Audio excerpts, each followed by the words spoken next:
नमस्कार, मेरा नाम ज्ञानेश्वर है और आपने देखना शुरू किया है लाइव सिटीज। मेरे साथ रोज की तरह दिल्ली से जुड़ रहे हैं देश के जाने माने सीनियर जर्नलिस्ट अजीत द्विवेदी जी। अजीत जी, आप दिल्ली में हैं और आजकल दिल्ली में सबसे ज्यादा चर्चा जो हो रही है पिछले 2 दिनों से, वह चर्चा है आंध्र प्रदेश के मुख्यमंत्री और तेलंगाना मतलब टीडीपी के सुप्रीमो चंद्रबाबू नायडू की दिल्ली यात्रा की। और देखिए, हम बिहार वालों को जलन हो रही है कि चंद्रबाबू नायडू मोदी सरकार के बनने के बाद दिल्ली पहुंचे हैं।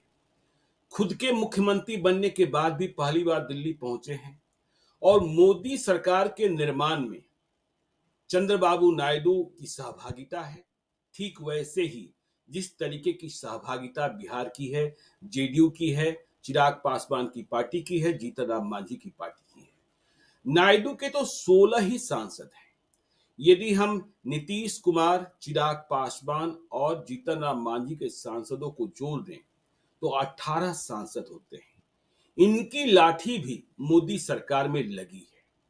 और देखिए, जब चंद्रबाबू नायडू पहुंचे हैं तो वे लगातार मुलाकात कर रहे हैं और समर्थन की कीमत वसूलने का प्रयास कर रहे हैं।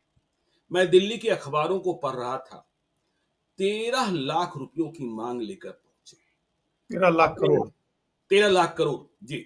और अपने यहां देखिए, कहावत है बिहार में, जब आप किसी बेटी के लिए, बहन के लिए, यदि आप किसी वर की तलाश में जाते हैं, वर चर्चा के लिए जाते हैं, तो लड़के वाले कुछ मांगते हैं, कहते हैं ये गाड़ी दे दो।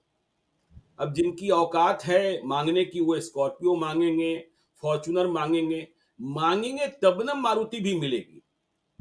तो चंद्रबाबू नायडू 13 लाख करोड़ का मतलब मांगने पहुंच गए हैं। और यदि हम तुलना करते हैं बिहार के नेताओं की, देखिए लगातार मुलाकात कर रहे हैं चंद्रबाबू नायडू। एक प्रदेश के मुख्यमंत्री हैं, प्रधानमंत्री से मिले, अमित शाह से मिले, नितिन गडकरी से मिले, पीयूष गोयल से मिले, शिवराज सिंह चौहान से मिले, मनोहर लाल खट्टर से मिले, हरदीप सिंह पुरी से मिले, निर्मला सीतारमन से मिले। मुलाकात जारी है और उनके पास जो योजनाएं हैं, जो वो करना चाहते हैं, जो ले जाना चाहते हैं, खबरें यह भी आ रही हैं कि वह सिर्फ 13 लाख करोड़ ही नहीं मांग रहे हैं, वे भारत सरकार के मंत्रालयों में सेक्रेटरीज भी मांग रहे हैं, सचिव भी मांग रहे हैं, ताकि आगे भी जो आंध्र प्रदेश की परियोजनाएं हैं, योजनाएं हैं, वह सुचारू रूप से चलती रहे। लेकिन हम बिहार वाले कभी इस नजरिए से सोचते हैं? हमारे नेता, हमारे मुख्यमंत्री, मैं मुख्यमंत्री नीतीश कुमार की भी बात करता हूं, आरक्षण के मसले पर आप सर्वदलीय प्रतिनिधिमंडल लेकर दिल्ली चले जाते हैं, दिल्ली में जाकर राष्ट्रीय कार्यकारिणी की बैठक कर लेते हैं। अभी देखिए, बजट सत्र की शुरुआत होनी है। कहा जा रहा है, देखिए चंद्रबाबू नायडू को भी इस बात का एहसास है कि विशेष राज्य का दर्जा मिलना तो संभव नहीं है। बिहार भी इस बात को समझ रहा है, दोनों मांग कर रहे हैं। लेकिन विशेष राज्य का दर्जा न मिले, पैकेज तो मिले, तो वे अपनी इच्छा से राज्य की जरूरतों के हिसाब से प्राप्त करने की कोशिश कर रहे हैं। और हम क्या कर रहे हैं? हमारे नेता कुर्ता बंदी पहनकर मंत्री पद की शपथ ले लेते हैं और मान लेते हैं कि यही सब कुछ है, हो गया। और फिर जो भारत सरकार की इच्छा होगी, वह एक पैकेज के नाम पर दे दिया जाएगा और कह दिया जाएगा कि इतना रुपया आपको हमने, इतने लाख करोड़ रुपए दिए हैं, या सड़क के लिए दिए हैं, या नाली के लिए दिए हैं, या एनएच के लिए दिए हैं। लेकिन क्या इसी तरीके से हैदराबाद बना? क्या इसी तरीके से सिकंदराबाद बना? और यदि हैदराबाद सिकंदराबाद बन सकता है तो बिहार क्यों नहीं बन सकता है? लेकिन विजन की कमी है। मुख्यमंत्री नीतीश कुमार भी दिल्ली गए, राष्ट्रीय कार्यकारिणी की बैठक हुई, उसमें शामिल होने के गए थे। देखिए, हमने एक पहल देखी संजय झा की ओर से, लेकिन वह पहल व्यक्तिगत पहल है। वह देखिए, राष्ट्रीय कार्यकारी अध्यक्ष चुने गए हैं, लेकिन जिस तरीके की पहल, और फिर वही सवाल कि 13 लाख करोड़ की मांग लेकर जब चंद्रबाबू नायडू पहुंच सकते हैं, तो बिहार के नेता कब सीखेंगे कि मांगना तो होगा। और जब तक मांगे, हम रोते रहते हैं, शिक्षकों को तनख्वाह देने के लिए पैसे नहीं है, केंद्र सरकार राशि जारी करने में देरी कर रही है। अरे ये तो हमारा हक है। और अब तो इस बात को समझना होगा कि मोदी की सरकार जो है, जिस तरीके से चंद्रबाबू नायडू की लाठी पर है, टिकी हुई, वैसे ही नीतीश कुमार, चिराग पासवान और जीतन राम मांझी की लाठी भी है, चाहे जितनी मजबूत, चाहे जितनी कमजोर, लेकिन बिहार के लिए कौन सोचेगा, कब सोचेगा, नायडू की तरह विजन कब दिखाई पड़ेगा। आप देख रहे हैं दिल्ली के तमाम अखबार नायडू की गतिविधियों को लेकर ये मांग रहे हैं, वो मांग रहे हैं, यह कह रहे हैं, अमरावती को लेकर बातें कर रहे हैं, लेकिन बिहार को लेकर ऐसी सरगर्मी कभी आपने देखी है, अजीत जी? देखिए, ये अच्छा सवाल आपने उठाया ज्ञानेश्वर जी। अभी तो नहीं दिख रही है। अब अभी तो ये मानिए कि 240 बीजेपी की अपनी सीटें हैं और दोनों की लाठी लगी हुई है, लेकिन वो कोई ऐसा नहीं है कि आप उसके आधार पर ब्लैकमेल कर सकते हैं सरकार। हमने बिल्कुल। वो दौर भी देखा है जब 184 ही सीटें थी बीजेपी की हम्म। और नीतीश कुमार की लाठी से सरकार चलती थी। तब भी नीतीश कुमार और उनके 8-8, 7-7 लोग मंत्री होते थे, अहम पदों पर लोग होते थे, तब भी कोई कुछ नहीं मांगता था।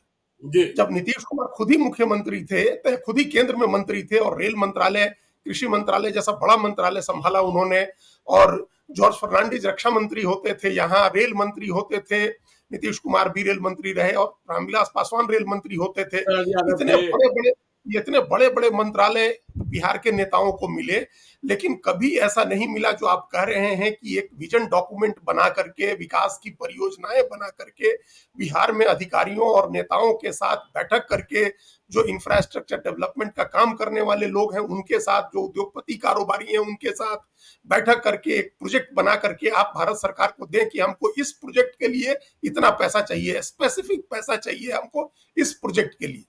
जी। आप जो भारत सरकार दे रही है अपने मन से, वो नहीं चाहिए हमको। हम्म।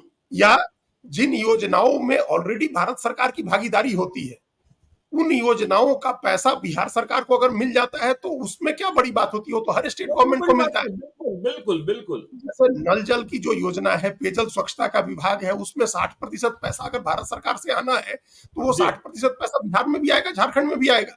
वो कोई पैकेज का हिस्सा नहीं हो सकता है ना। या उसके लिए केंद्र सरकार तो ये नहीं कह सकती कि हमने बिहार को इतना पैसा दिया हुआ है। जी। या जो जीएसटी की वसूली हो रही है उसमें स्टेट गवर्नमेंट का स्टेट जीएसटी में जो बिहार का हिस्सा है वो पैसे मिलने हैं, तो वो मिलना है। उसमें क्या जो करों का बंटवारा होना है स्टेट्स को, 41% स्टेट्स को जाना है, उसमें क्या हिसाब किताब करना है, वो तो ऐसे ही आना है। आप उससे अलग क्या बिहार को, जैसे आपने चंद्रबाबू नायडू के बारे में बताया, वो अपने एक अपेक्षाकृत बिहार के मुकाबले काफी विकसित राज्य है आंध्र प्रदेश, लेकिन उस आंध्र प्रदेश के भी जो पिछड़े इलाके हैं, उन पिछड़े इलाकों के लिए एक अलग परियोजना बना करके वो ले आए कि ये आंध्र प्रदेश के पिछड़े इलाके हैं, इन पिछड़े इलाकों के डेवलपमेंट के लिए आप एक स्पेशल फंड दीजिए।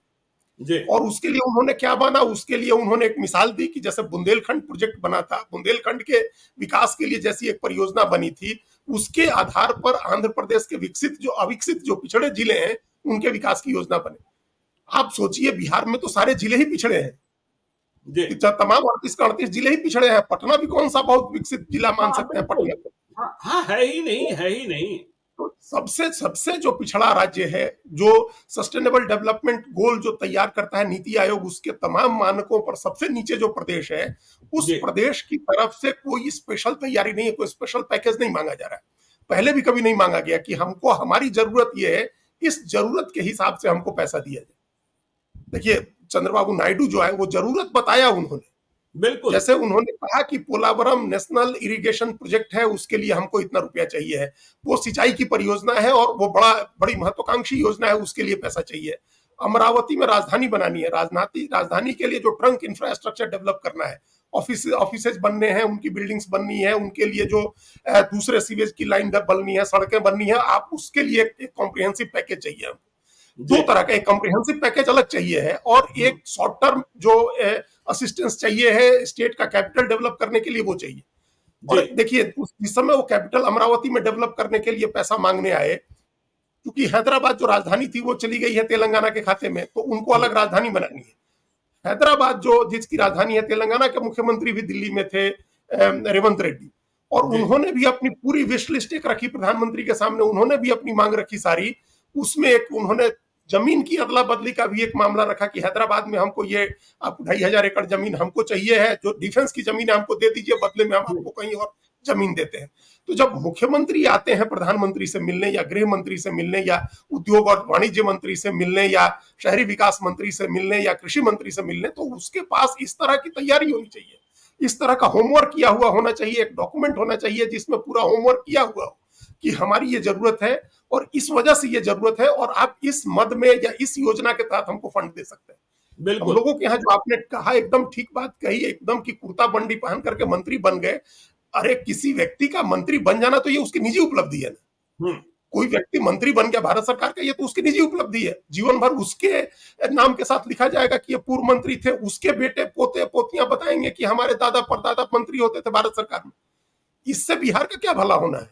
जी। आप बिहार का भला तो तब होगा जब आप अपने डिपार्टमेंट, जो आप जिस विभाग के मंत्री हैं उसके काम कराएं और भारत सरकार में अपने इन्फ्लुएंस का इस्तेमाल करके बिहार सरकार के लिए पैसे ले जाए, बिहार के लिए फंड ले जाए। बिल्कुल बिल्कुल। ये प्रधानमंत्री, ये जो मुख्यमंत्री हैं नीतीश कुमार, ये उनका जिम्मा एक विजनरी नेता माने जाते हैं। और आपने ठीक कहा कि वो सर्वदलीय प्रतिनिधिमंडल तो आ जाता है आरक्षण की बात करने के लिए, या अभी भी जब मिलेंगे तो पूरे देश में जातिगत आरक्षण का, जातिगत गणना कराई जाए, ये बात वो जरूर कहेंगे, आरक्षण की सीमा बढ़ाई जाए, ये जरूर कहेंगे। ये भी ठीक है, ये ऐसा नहीं है कि आप ये मत कहिए, ये आपकी राजनीतिक लाइन है, इससे आपको राजनीतिक फायदा मिलता है, आप ये काम भी कहिए, क्योंकि लोकतंत्र आजकल जो शासन व्यवस्था है वो चुनाव जीतने पर ही चलती है। लेकिन जो आर्थिक पैकेज है, आर्थिक जो इकोनॉमिक असिस्टेंस है, जो कॉम्प्रिहेंसिव आपका जो जरूरत है बिहार की, उस जरूरत के लिए आपकी क्या तैयारी है? बिल्कुल। अब नई और सरकार देखिए, बने हुए, संदेशा जाता है जी, जी, एक संदेशा जाता है। हमने तो कभी बिहार के मुख्यमंत्री को या जो निर्णायक लोग हैं, उन्हें इस तरीके से नॉर्थ ब्लॉक और साउथ ब्लॉक में दिल्ली में घूमते ही नहीं देखा। उनके पास बिल्कुल कोई संख्या होती ही नहीं होती है। और देखिए, जब हम नीतीश कुमार की बात करते हैं, जब चंद्रबाबू नायडू से तुलना करते हैं, ठीक है, चंद्रबाबू नायडू ज्यादा समझदार हैं, लेकिन यदि हम राजनीतिक रसूख की बात करेंगे तो नीतीश कुमार की जो राजनीतिक रसूख है वो ज्यादा है, कद भी ज्यादा बड़ा है। और यदि नीतीश कुमार पहल करे तो जितने मंत्रियों से चंद्रबाबू नायडू पिछले 2 दिनों में मिले हैं, उनमें से कई मंत्री तो दिल्ली में नीतीश कुमार के बंगले पर अपने अधिकारियों के अमली जामा के साथ स्वयं पहुंच जाएंगे कि आपकी जरूरत क्या है, आपको क्यों आने की जरूरत है, मैं ही चला आता हूं, मेरे सारे सचिव चले आते हैं। लेकिन वही विजन डॉक्यूमेंट की बात देखिए, चंद्रबाबू नायडू यह भी कह रहे हैं कि कर्जे से माफी दो। जो पिछली सरकार थी उसने आंध्र प्रदेश को इतने कर्जे में डुबा दिया है कि बिल्कुल चला पाना मुश्किल हो रहा है। तो वो कर्जे माफी की भी बात करें, बार्गेन कर रहे हैं। और ऐसे मौके बार बार नहीं आते, ऐसे मौके बार बार नहीं आते हैं कि नरेंद्र मोदी की सरकार बीजेपी के 240 सांसदों से है और बाकी के लिए बहुमत के लिए आपकी जरूरत है, चंद्रबाबू नायडू की जरूरत है। लेकिन बिहार के नेताओं के बेजा में यह बात कब घुसेगा मुझे समझ में नहीं आती है ये बात। और फिर बिहार तरक्की कैसे करेगा? उन्होंने, ये चंद्रबाबू नायडू ने जो अभी आकर के मुलाकात की है, ये राइट टाइम है मिलने का। और एकदम इस बात को अभी, ये इसमें कोई शर्म की बात नहीं है कि बिहार के नेता नायडू की देखा देखी दिल्ली आकर के अपनी भी मांगे रखे, इसमें कोई शर्म की बात नहीं। ये राइट टाइम इसलिए है क्योंकि 22 जुलाई से संसद का बजट सत्र शुरू होने वाला है। अभी तो जो पिछला बजट आया था वो लेखानुदान था, एक अंतरिम बजट था। बजट फुल फ्लेज्ड आएगा वित्त वर्ष 24-25 का। चंद्रबाबू नायडू उसके पहले इसलिए आए कि इस बजट में ही कुछ घोषणाएं करा सकें। बिल्कुल। अभी बजट बनाने की प्रक्रिया चल रही है और उन्होंने कहा, उन्होंने अपने जिन मंत्रियों से मिले हैं और प्रधानमंत्री से भी कहा है कि ये जो मेरी विश लिस्ट है, हमारी जो मांगे हैं, इनमें से कुछ को तो अभी इस बजट में आप अनाउंस करवा दीजिए। तो ये हम लोग कब, हमारे यहाँ के मंत्री भी तो अभी आकर के, अभी अगर 2-4 दिन में, 5 दिन में नहीं आकर के आप मांगेंगे तो उसके बाद बजट के दस्तावेज छपने चले जाएंगे। 7 दिन तो उसमें लगता है। जब 7 दिन के लिए लोग लॉक हो जाएंगे, बजट का हलवा सेरेमनी हो जाएगी और लोग उसके बेसमेंट में लॉक हो जाएंगे, बजट छपने लगेगा, तब आपकी बात कौन सुनेगा? तो उसके पहले आप आइए, जब बजट बनने की प्रक्रिया चल रही है, जिस टाइम पर चंद्रबाबू नायडू आए, रेवंत रेड्डी आए, आप उस तरह से अभी आकर के रखिए। और उसी तरह से उन्होंने, चंद्रबाबू नायडू के पास ये फिगर था, वो लेके आए कि 4,24,000 करोड़ रुपए का कर्ज हो गया है और हमारी जो आमदनी है, हमारे स्टेट का जो रेवेन्यू है, उस रेवेन्यू से ज्यादा हमको कर्ज हो गया और हमारे लिए उसको चुकाना। देखिए, ये एक नियम है कि जीडीपी के 100% कर लिया है, कई जगह लोन जीडीपी के 100% या उससे भी ज्यादा हो गया, जो कि किसी भी हाल में 60-65% से ज्यादा नहीं होना चाहिए, वो भी अधिकतम सीमा है। तो ये इसको लेकर के आए और डेट सर्विस करने में दिक्कत आ रही है, हमको ब्याज चुकाने में बहुत ज्यादा पैसा जा रहा है, तो उसमें रिलीफ चाहिए है। इसके लिए वो वित्त मंत्री से भी मिले कि उसको वो चाहते हैं कि उस लोन को रिस्ट्रक्चर किया जाए, कुछ चीजें उसकी अनुदान में डाली जाए, कुछ और अगर अतिरिक्त बिना इंटरेस्ट का लोन मिल सकता है जिससे इसको रिप्लेस किया जाए, तो वो तमाम एक फॉर्मूला लेकर के आए कि इस जो कर्ज है, इस कर्ज से मुक्ति कैसे मिले। इस कर्ज की सर्विस करने में, लोन की सर्विस करने में जो इंटरेस्ट जा रहा है, उससे कैसे राहत मिले?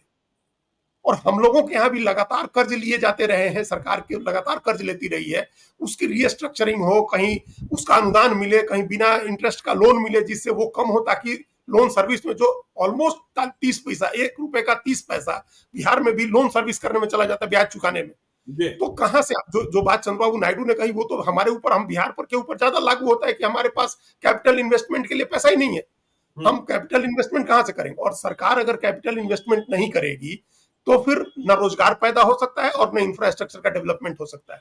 ये बात आकर के बिहार के जो नेता हैं, जो मंत्री हैं, जो मुख्यमंत्री हैं, या मुख्यमंत्री किसी को अपना अपना पावर डेलीगेट करके भेजें, जो आकर के ये कहे कि भारत सरकार जो है 10 लाख करोड़ रुपया इंफ्रास्ट्रक्चर पर इन्वेस्ट करिए, भारत सरकार अपना बिल्कुल जो कैपिटल इन्वेस्टमेंट है, जी तो बिहार को भी तो कैपिटल इन्वेस्टमेंट के लिए पैसा दीजिए। बिहार को भी जी एटलीस्ट 1 लाख करोड़ 2 लाख करोड़ रुपया कुछ आप दीजिए जो कैपिटल इन्वेस्टमेंट हो।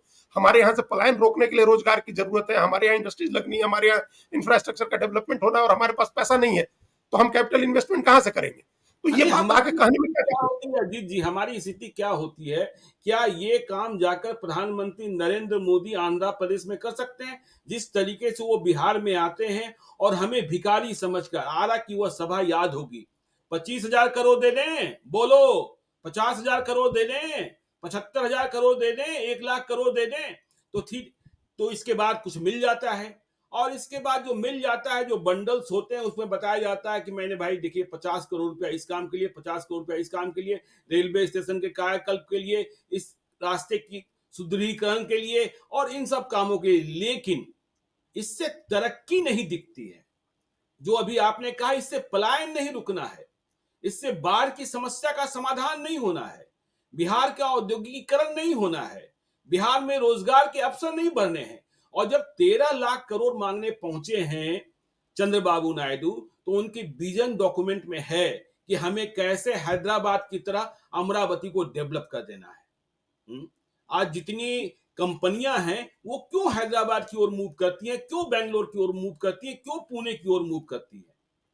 हमारे पास कोई डॉक्यूमेंट ही नहीं है, हमारे पास कोई विचार ही नहीं है, हमारे पास कोई परियोजना ही नहीं है।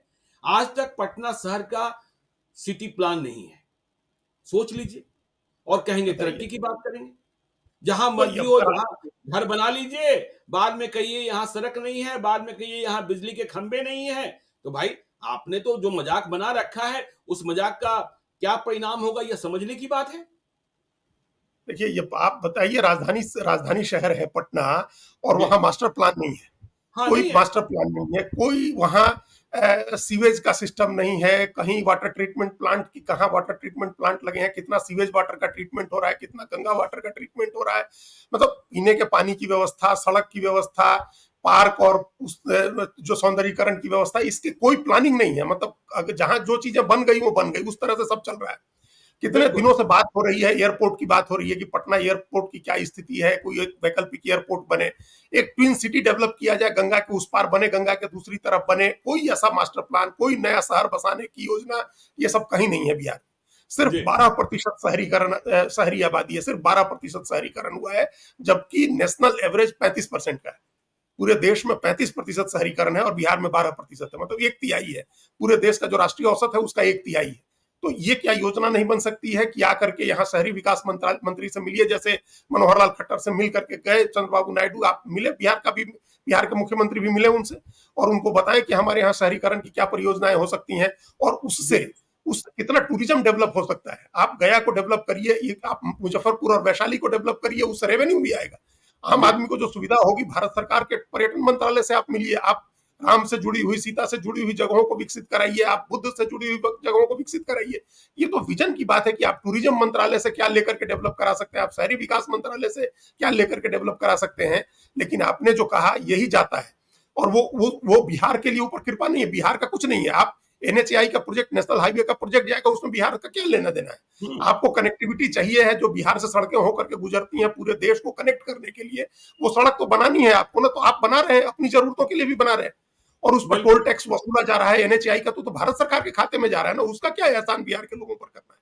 या आप हवाई अड्डा ही बनाएंगे तो वो एक पूरे ओवरऑल एक योजना है, जो आपकी उड़ान की योजना है, या जो प्राइवेट एयरपोर्ट बना करके और प्राइवेट लोगों को देने हैं आपकी वो योजना है, उसमें बिहार पर क्या एहसान है? तो ये इस तरह की योजनाओं में पैसे भेज देते हैं कि आपका जी। इस तरह की योजना में पैसे चले गए। ये उस तरह की योजना नहीं चाहिए हमको। आपको करना है करिए, मत कर नहीं करना है मत करिए।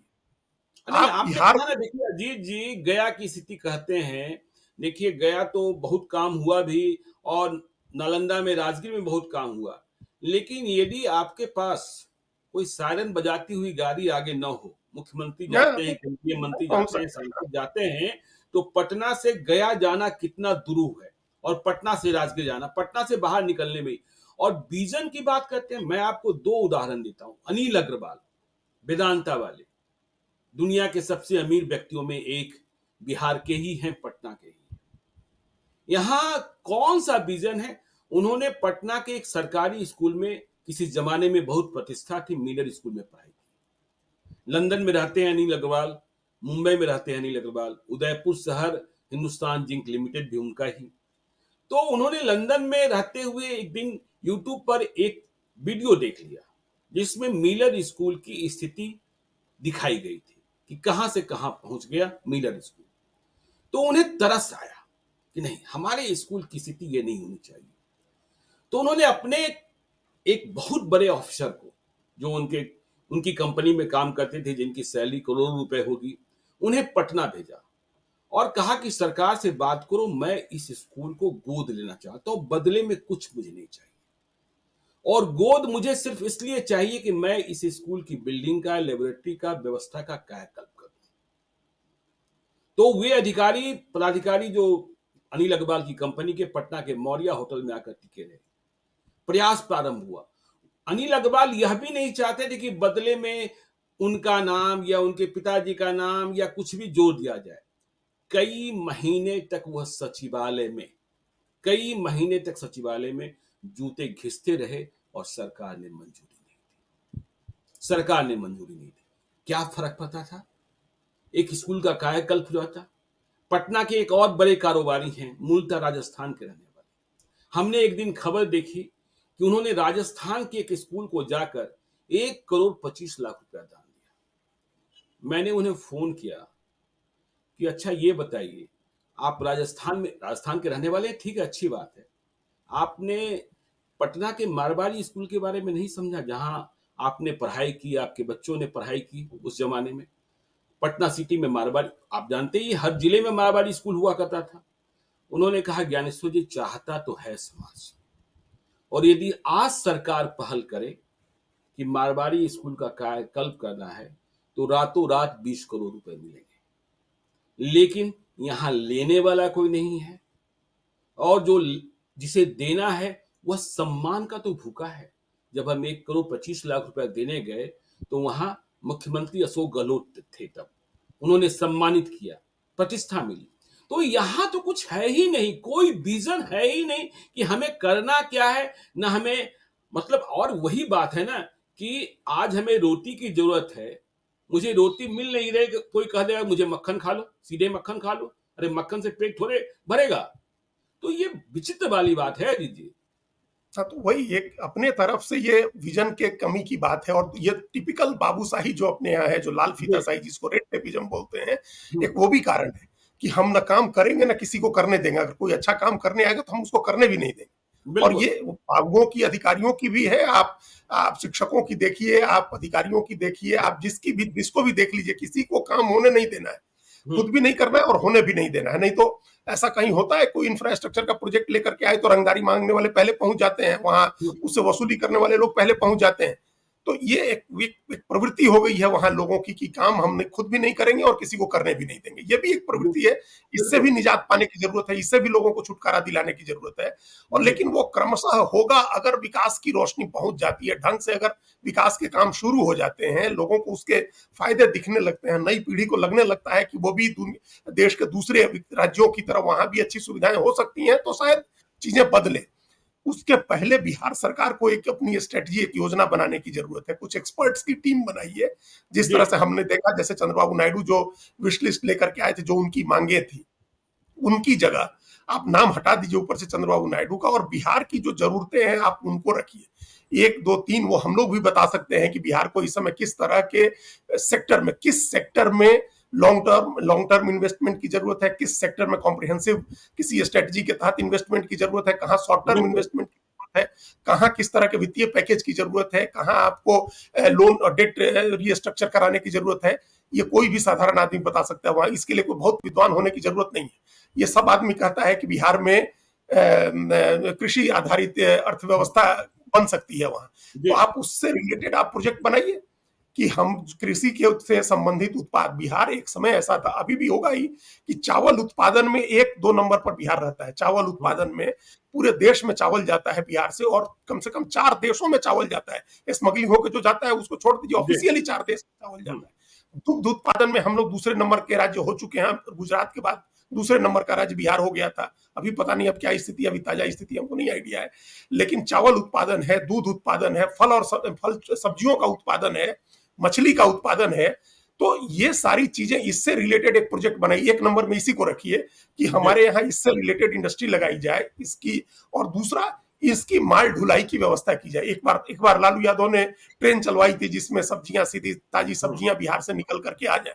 उसको ज्यादा इंस्टीट्यूशनल तरीके से कराने की जरूरत है। हमने एक बार सुना था, और हम पहले भी जिक्र कर चुके हैं, कि राजीव प्रताप रूढ़ी ने यह मांग रखी थी पार्लियामेंट में जब मंत्री थे गिरिराज सिंह, और जी। उनको कहा था कि आप नदियों की सफाई, नदियों पर के पास जो जो जेटी बनती है, जहां नाव बंद है, और उसको हम्म। आप कनेक्ट करिए दूसरी जगह से, नदी के रास्ते मछलियां जा सके बड़ी जगहों पर, जहां जहां हमारे जो मछुआरे हैं या उस बिजनेस में जो भी लगा हुआ है उसको उसका बिल्कुल। लाभ मिले। तो जी। आप एक कॉम्प्रिहेंसिव स्ट्रेटजी बनाइए जिसमें पशुपालन से लेकर के, दुग्ध उत्पादन से लेकर के, मछली और अनाज, सब की सारे उस इंडस्ट्री को डेवलप करने के लिए उसकी एक योजना बने, कॉम्प्रिहेंसिव योजना बने कि इस पर 2 लाख करोड़ रुपए का खर्च आएगा। और हम नदियों का रास्ता जो है उसको डेवलप करेंगे, सड़क डेवलप करेंगे, रेल लाइन डेवलप करेंगे, ढुलाई की व्यवस्था बनाएंगे, खरीद की व्यवस्था बनाएंगे। और एक योजना 1 नंबर में आप इसको रख के देखिए। एक योजना, सिर्फ हम करें कि जी। एक बिल्कुल। योजना आप इसको रख करके देखिए। आप मांगिए बिहार में शहरीकरण की, दूसरा आप मांग कर सकते हैं कि शहर जो है बिहार के, चाहे पटना हो, मुजफ्फरपुर हो, गया हो, या इस तरह के जो गिने चुने 4-5 तो शहर है बिहार में, उन हम्म। शहरों के विकास के लिए आप स्मार्ट सिटी में मुजफ्फरपुर को आपने चुन लिया, और पैसा क्या मिला, तो 100 करोड़ रुपए। आजकल 100 करोड़ रुपए में तो एक फ्लाईओवर नहीं बनता है। तो सौ बिल्कुल। करोड़ रुपए में स्मार्ट सिटी क्या बना दीजिएगा आप? जी। उसके लिए 10,000 करोड़ रुपए का प्रोजेक्ट मांगिए, 20,000 करोड़ रुपए का प्रोजेक्ट मांगिए, वहां इंफ्रास्ट्रक्चर डेवलप कराइए। दूसरे नंबर पर आप इसको रखिए कि हमको शहरीकरण, शहरी इंफ्रास्ट्रक्चर बनाना है बिहार। एक कृषि आधारित इकोनॉमी, पशुपालन आधारित इकोनॉमी को डेवलप करना है। दूसरा, हमको वो शहर शहर विकसित करना, शहर क्या आधारभूत ढांचा बनवाना है 4 या 5 शहरों में। आप पर्यटन के मंत्रालय को जाइए, 3 बड़े धर्मों का उद्गम है जो राज्य, जिस एक जी। राज्य में 3 बड़े धर्म की उत्पत्ति हुई है, सिख, बौद्ध और जैन, इन तीनों धर्मों की उत्पत्ति बिहार में हुई है। हिंदू धर्म से जुड़े हुए कई महत्वपूर्ण तीर्थ स्थान है वहां, उनको जी। विकसित करने के लिए आप पैसा मांगिए टूरिज्म मिनिस्ट्री से। तो ये बिल्कुल। तो इस तरह के प्रोजेक्ट लेकर के आए थे। अच्छा, सिंचाई, अभी आपने कहा कि हम लोगों के यहाँ बाढ़ का आना कैसे रुकेगा, हमारी सबसे बड़ी समस्या है। अभी अगस्त आप देखिएगा, अभी कैसे बाढ़ आएगी और बांध टूटने शुरू होंगे, गांव घरों में पानी घुसना शुरू होगा, हजारों हजार करोड़ रुपए की संपत्ति लोगों की नष्ट हो जाएगी, सारी खेती फसलें सब नष्ट हो जाएंगी। इसको रोकने की क्या व्यवस्था है? आप एक कॉम्प्रिहेंसिव प्रोजेक्ट, मेरा तो कहना है ज्ञानेश्वर जी, 5 लाख करोड़ रुपए का प्रोजेक्ट बिहार सरकार ले करके दे जाए भारत हम्म। सरकार को। जो भी जल संसाधन मंत्री है वो 5 लाख करोड़ रुपए का प्रोजेक्ट बनाए कि हमको सारी नदियों की सफाई करनी है। जो एक बार नीतीश कुमार ने कहा था कि फरक्का बराज से अगर हम सफाई शुरू करेंगे तो बहुत रुपया खर्च हो जाएगा। तो जी। बहुत रुपया खर्च हो, मांगिए भारत सरकार से कि हमको बहुत रुपया दीजिए, हमको बहुत पैसे की जरूरत है, हमको सारी नदियों की सफाई करानी है।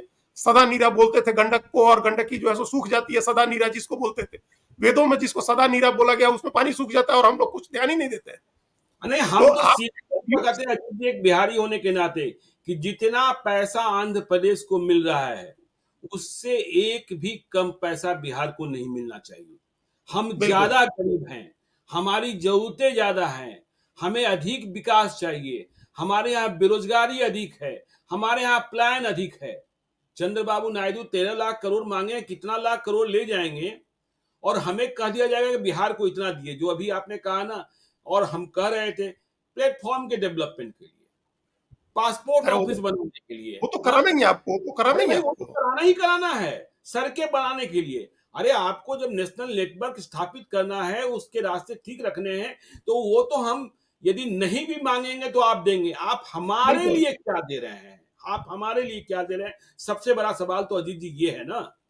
हाँ, वही जो भारत सरकार की योजनाओं के तहत जो पैसा आ रहा है, सबसे पहले जो भी आदमी जाए बात करने, जी बहुत पोलाइटली, इसमें सरकार को ब्लैकमेल नहीं करना है, सरकार की कनपट्टी पर बंदूक नहीं रखना, अपने बहुमत जी की ताकत भी नहीं दिखानी है, अपने आप हम्म, वो स्टेब्लिश है कि आपकी जरूरत है उनको। आपके जी 12 एमपी नीतीश कुमार के हैं, 5 चिराग पासवान के हैं, जो कह रहे हैं कि बिहार के विकास के लिए वो नीतीश कुमार के साथ खड़े हैं हमेशा, और जीतन बिल्कुल राम मांझी के 18 एमपी हैं और 6 राज्यसभा में हैं इन लोगों के।